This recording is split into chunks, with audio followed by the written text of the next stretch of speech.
সুপ্রিয় শিক্ষার্থী বন্ধুরা, আসসালামু আলাইকুম। আজকের হাওড় শিক্ষা বাতিঘর লাইভ ক্লাস ফেস্টিভ্যালে আমি সালায়া বেগম, সহকারী শিক্ষক, গোলকপুর সরকারি প্রাথমিক বিদ্যালয়, রায়পুর, লক্ষ্মীপুর থেকে তোমাদের জন্য বাংলা বিষয়ের ক্লাস নিয়ে এসেছি। তো শিক্ষার্থী বন্ধুরা এবং অভিভাবক, আমার সহকর্মীবৃন্দ যে যেখান থেকে দেখছেন, আমি আশা রাখছি সবাই ভালো আছেন, সুস্থ আছেন এবং নিরাপদে আছেন। তো শিক্ষার্থী বন্ধুরা, লাইভ ফেস্টিভ্যাল ক্লাস শুনলে আমাদের কেমন একটু আনন্দ লাগে না, তাই না? দেখতে বা একটু আলাদা হয়, অন্যান্য ক্লাসের চাইতে একটু আলাদা হয়, তাই তো? হ্যাঁ শিক্ষার্থী বন্ধুরা, আমি প্রথমে একটু গানের কলি দিয়ে, দেশাত্মবোধক গানের কলি দিয়ে শুরু করেছি। হ্যাঁ, আমাদের এই মাটি অঙ্গ মাখিয়ে দেওয়ার জন্যে আমরা কি করব, আমাদের এই মাটিকে অঙ্গে মেখে রাখবো, কখনো ভুলে যাব না, বা আমরা এই মাটি ছেড়ে কোথাও যাব না, তাই তো শিক্ষার্থী বন্ধুরা? তো চলো আমরা আর কথা না বাড়িয়ে আমাদের পাঠে চলে যাচ্ছি। পাঠে যাওয়ার আগে আমরা কিছু ছবি দেখি। দেখো বন্ধুরা, তোমরা একটু ছবিগুলি লক্ষ্য করো। এখানে কিসের ছবি দেখছো? এটা কিসের ছবি? গ্রামের ছবি, তাই না? এখানে কি করছে? গ্রামে কিছু মহিলা কাজ করছেন। তারপরে দেখো এখানে কি দেখা যাচ্ছে? যুদ্ধের ছবি, তাই না? যুদ্ধ করছেন। এরপরে দেখো এখানে রক্তাক্ত একজন মানুষ কি করছে, যে রক্তাক্ত অবস্থায় পড়ে যাচ্ছে। এরপরে এখানে কি করছে? বিজয় উল্লাস করছে, তাই তো? হ্যাঁ শিক্ষার্থী বন্ধুরা, আমরা আজকে যে পাঠ উপস্থাপন করব, তো দেখো বন্ধুরা, আমরা যে পাঠ উপস্থাপন করব এই পাঠের এখান থেকে আমি তোমাদেরকে কিছু প্রশ্ন জিজ্ঞেস করি। হ্যাঁ, যে এগুলি তো যুদ্ধের ছবি দেখছো তোমরা। আমাদের কত সালে মুক্তিযুদ্ধ হয় তোমরা জানো? হ্যাঁ, 1971 সালে। আর কাদের সাথে এই যুদ্ধ হয়েছিল? পাকিস্তানি শত্রু সেনাদের সাথে, তাই না? হ্যাঁ, পাকিস্তানি শত্রু সেনাদের সাথে কারা যুদ্ধ করেছিলেন? আমাদের দেশের, এই বাংলাদেশের বীর মুক্তিযোদ্ধারা যুদ্ধ করেছিলেন, তাই তো? হ্যাঁ, কেন যুদ্ধ করেছিলেন? আমাদের এই বাংলাদেশকে স্বাধীন করার জন্য, তাই না? হ্যাঁ, দেশকে স্বাধীন করার জন্য তারা প্রাণপণ লড়াই করেছেন। আর আজকে তাহলে আমাদের পাঠের বিষয় কি হবে সেটা জানার জন্য আমরা দুইটা ছবি দেখি। ছবিগুলি দেখে আমরা একটু অনুমান করি আমাদের আজকের পাঠের বিষয় কি। হ্যাঁ বন্ধুরা, তোমরা ছবিগুলি একটু লক্ষ্য করো। দেখো বন্ধুরা, এই যে ছবিগুলি দেখছো তোমরা, ছবিগুলি একটু লক্ষ্য করো তোমরা। এটা কিসের ছবি দেখো তো? মানুষ কখন এভাবে এই অবস্থা দাঁড়িয়ে থাকে? যখন খুব বেশি গরম পড়ে বা রোদ্রে। এই যে দেখো সূর্যের তাপে কি হচ্ছে, রৌদ্রোজ্জ্বলের ভিতরে এই যে সানগ্লাস কখন পড়ে? যখন বেশি রোদ পড়ে, তাই তো? আর সূর্যের তাপ যখন পড়ে তখন মানুষ এই অবস্থা দাঁড়িয়ে থাকে। এরপরে দেখো রৌদ্র, তারপরে দেখলা কি এখানে কি করা হচ্ছে? লেখে, তাই না? এরপরে দেখো এখানে কি জয়ের উল্লাস করছে, তাই না? হ্যাঁ বন্ধুরা, আমি আশা করব তোমরা এতক্ষণে অনুমান করতে পেরেছ যে আমাদের আজকে পাঠের বিষয় কি। হ্যাঁ বন্ধুরা, আমরা আজকে যে পাঠ উপস্থাপন করব পাঠের বিষয় হচ্ছে রৌদ্র লেখে জয়। রৌদ্র লেখে জয়, এই কবিতাটি আমরা আজকে পড়ব, আবৃত্তি করব এবং বিস্তারিত জানবো। আর রৌদ্র লেখে জয় কবিতাটি কে লিখেছেন জানো তোমরা? হ্যাঁ, শামসুর রাহমান। শামসুর রাহমান। আমাদের আজকের কবিতার নাম হচ্ছে কি? রৌদ্র লেখে। তোমরা তোমাদের পঞ্চম শ্রেণীর শিক্ষার্থী বন্ধুরা, তোমরা তোমাদের বাংলা বই এবং খাতা কলম নিয়ে বসে পড়ে এবং এই যে এই শিরোনামটুকু লিখে নাও। লিখেছেন কে? শামসুর শামসুর রহমান। শামসুর রহমান। তোমরা তোমাদের খাতায় এর শিরোনামটুকু লিখে নাও। তো শিক্ষার্থী বন্ধুরা, আমি আবার বলছি, দেখো আমাদের আজকের কবিতার নাম হচ্ছে রৌদ্র লেখে জয়। রৌদ্র লেখে জয়। আর কবিতাটি লিখেছেন কে? শামসুর রহমান। শামসুর রহমান। আবার তোমরা আমার সাথে বলো, রৌদ্র লেখে জয় শামসুর রহমান। রৌদ্র লেখে জয় শামসুর রহমান। আচ্ছা, শামসুর রহমান সম্পর্কে আমরা একটু পরিচিত হয়ে নেই। শামসুর রহমান কি করেছেন? কবি শামসুর রহমান 1929 খ্রিস্টাব্দের 23 অক্টোবর পুরান ঢাকার মাহুরটুলিতে কি করেন? জন্মগ্রহণ করেন। তার পৈতৃক নিবাস নরসিংদী জেলার পাড়াতলী গ্রামে। তিনি দীর্ঘদিন সাংবাদিকতা পেশায় নিয়োজিত ছিলেন। তিনি বাংলাদেশের একজন প্রধান কবি। ছোটদের জন্য তিনি অনেক ছড়া, কবিতা, স্মৃতিকথা লিখেছেন। যেমন এলাটিং বেলাটিং, ধান বানলে কুড়ো দিব, স্মৃতির শহর ঢাকা ইত্যাদি ছোটদের জন্য লেখা তার বিখ্যাত বই। তিনি 2006 সালের 17 আগস্ট ঢাকায় মৃত্যুবরণ করেন। কোথায় মৃত্যুবরণ করেন? ঢাকায়। কত সালে? 2006 সালে 17 আগস্ট। আর তিনি জন্মগ্রহণ করেন কত সালে? 1929 খ্রিস্টাব্দের 23 অক্টোবর। কোথায়? পুরানো ঢাকার মাহুরটুলিতে জন্মগ্রহণ করেন। আর তিনি দীর্ঘদিন কি কাজে নিয়োজিত ছিলেন? সাংবাদিকতা পেশায় নিয়োজিত ছিলেন। তিনি ছোটদের জন্য, তিনি আমাদের একজন প্রধান কবি বাংলাদেশের। আর ছোটদের জন্য তিনি কি লিখেছেন?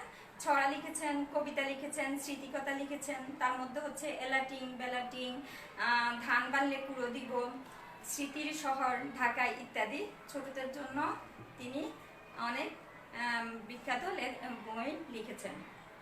আচ্ছা, তো শিক্ষার্থী বন্ধুরা, তোমরা তোমাদের বাংলা বইয়ের 106 নাম্বার পৃষ্ঠা খোলো।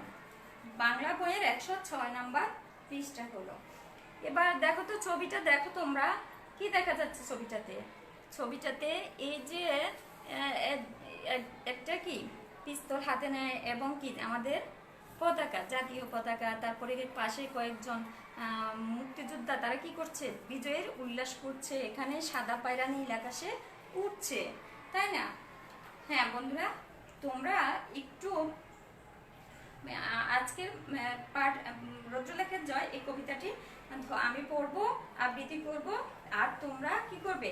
আমার সাথে এই কবিতাটির নিচে লাইনে হাত দিয়ে ধরবে এবং আবৃত্তি করবে। তো শিক্ষার্থী বন্ধুরা, একটু মনোযোগ দিয়ে শুনো। রৌদ্র লেখে জয় শামসুর রহমান। বর্গি এলো খাজনা নিতে, মারলো মানুষ কত, পড়ল শহর, পড়ল শ্যামল, গ্রাম যে শত শত, হানাদারের সঙ্গে জড়ে লড়ে মুক্তি সেনা, তাদের কথা দেশের মানুষ কখনো ভুলবে না। আবার দেখি নীল আকাশে পায়রা মেলে পাখা, মা হয়ে যায় দেশের মাটি তার বুকেতেই থাকা। কাল যেখানে আঁধার ছিল আজ সেখানে আলো, কাল যেখানে মন্দ ছিল আজ সেখানে ভালো, কাল যেখানে পরাজয়ের কালো সন্ধ্যা হয় আজ সেখানে নতুন করে রৌদ্র লেখে জয়। বন্ধুরা, আমাদের যেহেতু আজকের পাঠ্যাংশ হচ্ছে বর্গি এলো থেকে বুকেতেই থাকা, তাহলে আমরা আজকে একটু পর্যন্তই কি করব? আবৃত্তি করব। আমি আরো একবার আবৃত্তি করছি, তোমরা মনোযোগ সহকারে শুনো। রৌদ্র লেখে জয় শামসুর রহমান।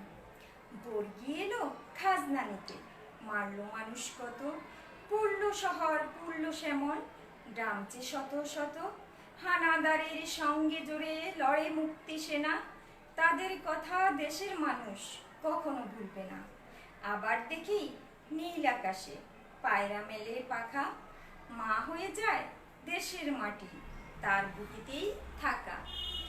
তো শিক্ষার্থী বন্ধুরা, এই যে বর্গি এলো খাজনা নিতে, মারলো মানুষ কত। খাজনা নিতে মানে হচ্ছে কি? অর্থ লুটতরাজ করতে।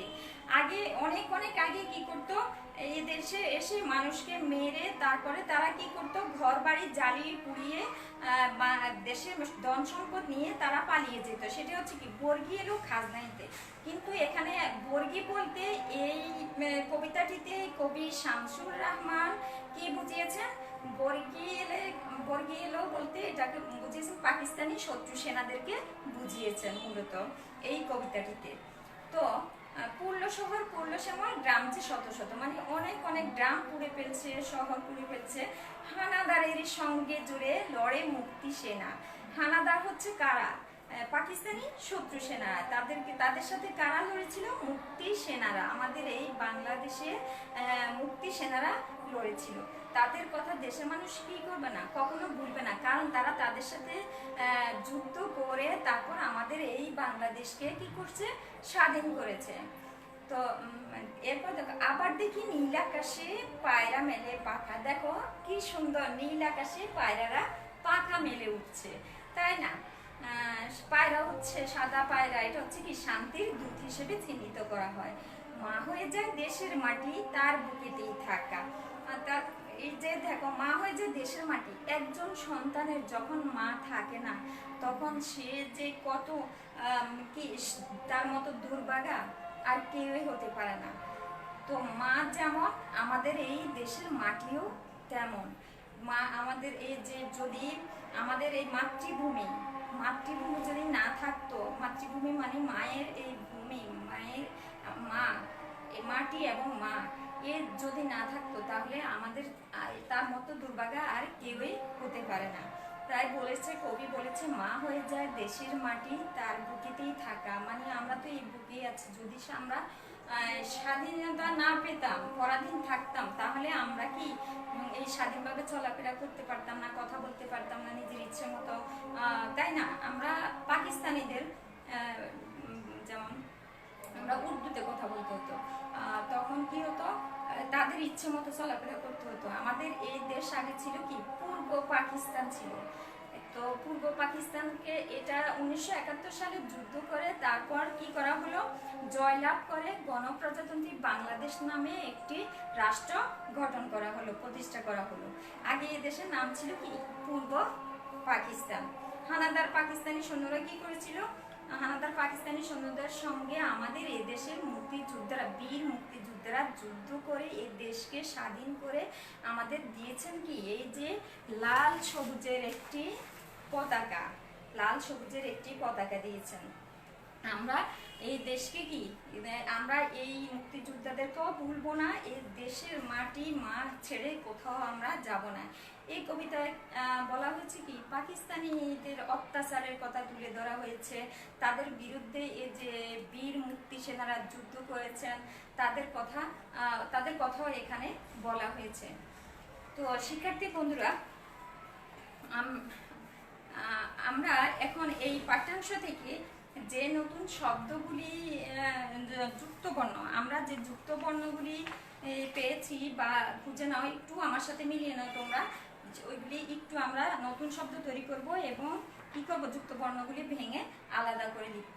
তো এখানে দেখো, প্রথমে আছে রৌদ্র, এখানে যুক্তবর্ণ আছে কি, রৌদ্র। এরপরে আছে, বন্ধুরা তোমরা একটু লক্ষ্য করো, এই যে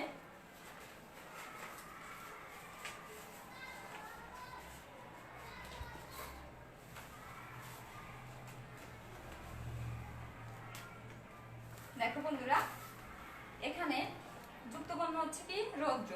রৌদ্রের মধ্যে যুক্তবর্ণ হচ্ছে ধ, র ফলা। এটাকে আমরা যদি ভাঙি তাহলে হবে ধ, র ফলা। নতুন শব্দ আর্দ্র, ভাদ্র। তারপরে হচ্ছে বর্গী, বর্গীর মধ্যে যুক্তবর্ণ হচ্ছে র ফলা, গ। এরপরে দেখো, র ফলা দিয়ে তারপর হচ্ছে কি, রে, রে, গ। এখন যদি উপরে রেপ থাকে তাহলে কি করতে হবে, প্রথমে কিন্তু রেপ দিতে হবে, তারপরে বর্ণটা লিখতে হবে, রেপ, গ, বর্গ, স্বর্গ। এরপরে শ্যামল, স, জ ফলা। এরপরে যুক্তবর্ণ ভেঙে হবে কি, স, জ ফলা। তারপর হচ্ছে সঙ্গে, সরি এখানে লেখা হয় নাই, এখানে হচ্ছে সঙ্গে, সঙ্গের মধ্যে যুক্তবর্ণ দেখো উগ আছে, উগ। এখানে হচ্ছে উগ, উগ ভাঙলে হবে উগ, গ। তারপর এটা দিয়ে হয় কি বং, তোমার নতুন শব্দ বঙ্গ হয়, অঙ্গ হয়, তাই না? এই বঙ্গ অঙ্গ। তারপরে মুক্তি সেনা, মুক্তি সেনার মধ্যে যুক্ত বর্ণ আছে ক সংযুক্ত ত, এটাকে বাংলাতে ক ত। মুক্তা, তারপরে যুক্ত হয়, মুক্ত হয়। এরপরে আমরা আজকের পাঠ্যাংশ থেকে যে নতুন শব্দ পেয়েছি, দেখো নতুন শব্দের অর্থ আমরা জেনে নিই। নতুন শব্দ পেয়েছি কি বর্গী। বর্গী মানে মারাঠা দস্যু। মারাঠা দস্যু হচ্ছে অনেক অনেক আগে কি করতো, এই দেশে এসে, বাংলাদেশে এসে মানুষদেরকে কি করতো, ঘর বাড়ি পুড়িয়ে অত্যাচার করে তাদের ধন সম্পদ মানুষের লুট করে সব নিয়ে যেত। তাদেরকে এই মারাঠা দস্যু বলে, বর্গী বলে। খাজনা, খাজনা হচ্ছে কর বা ট্যাক্স। আমরা এই যে জমির কর দেই না সরকারকে, কর বা ট্যাক্স দেই, এরকম আর কি খাজনা। হানাদার, হানাদার হচ্ছে আক্রমণকারী। আমাদেরকে কে আক্রমণ করেছিল বলো তো? আচ্ছা, আমরা এই পাকিস্তানি শত্রু সেনারা। আমরা এখন এই শব্দগুলি দিয়ে কি করব, বাক্য তৈরি করে নেব। এই শব্দগুলি দিয়ে আমরা বাক্য তৈরি করে নেব।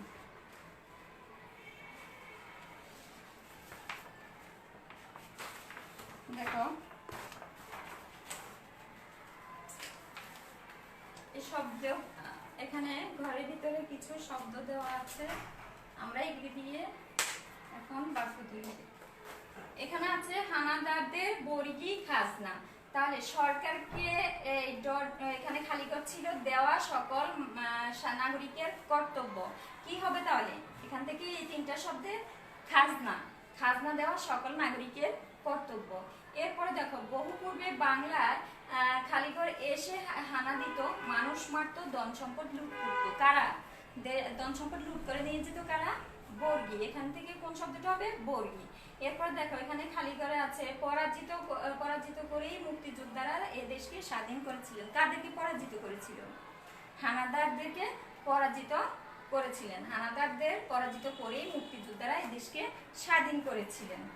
এরপরে দেখো বন্ধুরা, আমরা কি করব এখন, আমাদের মূল বাক্যটা তোমরা এর ফাঁকে কি করবা, এই কবিতাটা, তোমরা কবিতাটা একটু আজকের পাঠ্যাংশটুকু দেখে নাও। তো আমি আশা করব তোমরা দেখে নিয়েছ। তাহলে আমরা এখন একটু মূল ভাবটা জেনে নিই, বইয়ের ভাষায় জেনে নিই, কবিতার মূল ভাব জেনে নিই। 1971 সালে মুক্তিযুদ্ধে বাঙালি জাতি জয়লাভ করে গণপ্রজাতন্ত্রী বাংলাদেশ নামে এক রাষ্ট্র প্রতিষ্ঠা করে। আগে এদেশের নাম ছিল পূর্ব পাকিস্তান। হানাদার পাকিস্তানি সৈন্যদের সঙ্গে যুদ্ধ করে এদেশের বীর মুক্তিযোদ্ধারা জয়ী হয়েছিলেন। এই কবিতায় পাকিস্তানিদের অত্যাচারের কথা বলা হয়েছে। তাদের বিরুদ্ধে কেন এ দেশের সন্তানেরা সংগ্রাম করেছিল সেই কথাও বলা হয়েছিল। তাহলে আমাদের এই মুক্তিযুদ্ধ হয়েছিল কত সালে? 1971 সালে। জাতি 1971 সালে যুদ্ধ করে আমাদের এই বাঙালি জাতি কি করেছিল? জয়লাভ করে গণপ্রজাতন্ত্রী বাংলাদেশ নামে একটি রাষ্ট্র প্রতিষ্ঠা করেন। আগে এই দেশের নাম কি ছিল? আগে এ দেশের নাম ছিল পূর্ব পাকিস্তান। কাদের সাথে যুদ্ধ করেছিল? হানাদার বাহিনীদের সাথে যুদ্ধ করেছিল। কে যুদ্ধ করেছিল? আমাদের এদেশের বীর মুক্তিযোদ্ধারা। তারপর কি হলো, এই কবিতায় কার কথা বলা হয়েছিল? এই কবিতায় পাকিস্তানিদের অত্যাচারের কথা বলা হয়েছিল এবং কি বীর মুক্তিযোদ্ধাদের সন্তানদের, তাদের বিরুদ্ধে কেন এদেশের সন্তানেরা সংগ্রাম করেছিল সেই কথাও বলা হয়েছিল। মূলত বর্গী বলতে এখানে কবি শামসুর রহমান বর্গী বলতে পাকিস্তানি শত্রু সেনাদের কথাই বুঝিয়েছেন। তো শিক্ষার্থী বন্ধুরা, এবার আমরা তাহলে তোমাদেরকে একটু প্রশ্ন করি, তোমরা মনোযোগ সহকারে একটু শুনো। আচ্ছা, কবি শামসুর রহমান,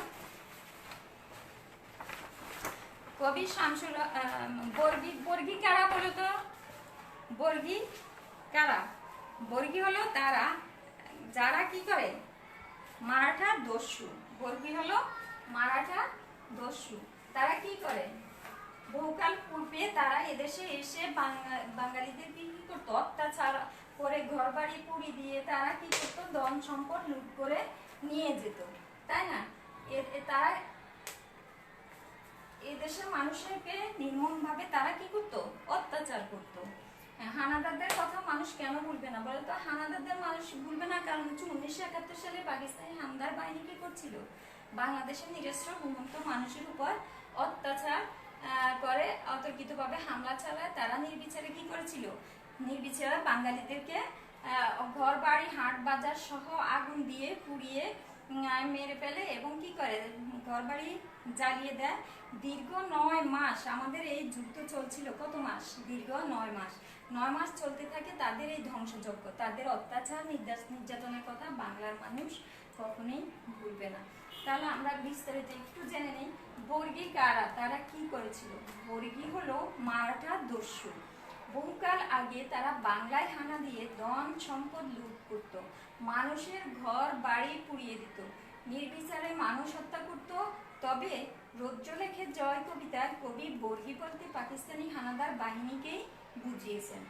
তারা এদেশের মানুষকে নির্মমভাবে হত্যা করেছে, মাঠ ঘাট ঘর বাড়ি আগুন দিয়ে জ্বালিয়ে দিয়ে এক নরকে পরিণত করেছিল এই দেশটাকে। তারপর দেখো হানাদারদের কথা মানুষ কেন ভুলবে না? 1971 সালে পাকিস্তানি হানাদার বাহিনী বাংলাদেশের নিরস্ত্র ঘুমন্ত মানুষের উপর অতর্কিত আক্রমণ চালায়।